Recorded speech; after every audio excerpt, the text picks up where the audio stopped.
bay mình bay ấy chứ bay mình bay bền bài chất thôi bay rồi bán được đúng không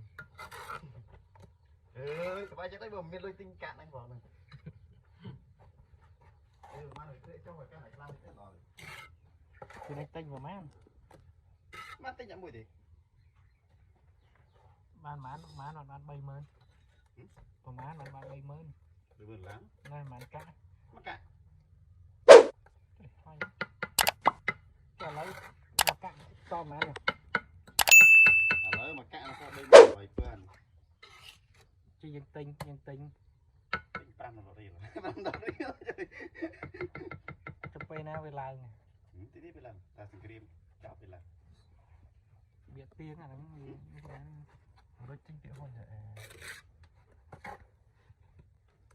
lâu rồi ca thích cháu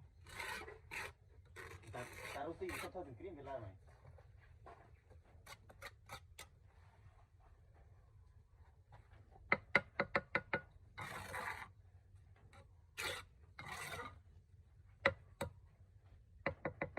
mình buồn mơ nó là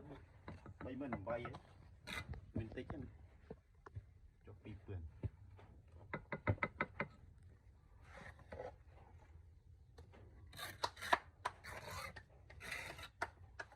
đọc coi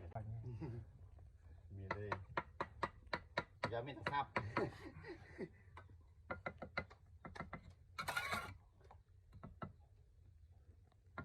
ta vẫn nhớ của thọ cho đôi cắt ở video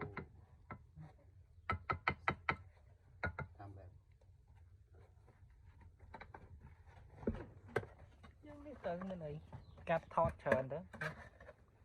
na ta thọt mà đi thằng ông cắt đã đọc một tí trong về video những thọt mà màu chứ là mới cắt vô ta đọc một tí chứ sợi trong một ba mà vô trơn pít là cà phê dương cắt clay pít Việt Nam chứ người đây Việt Nam chờ lo vậy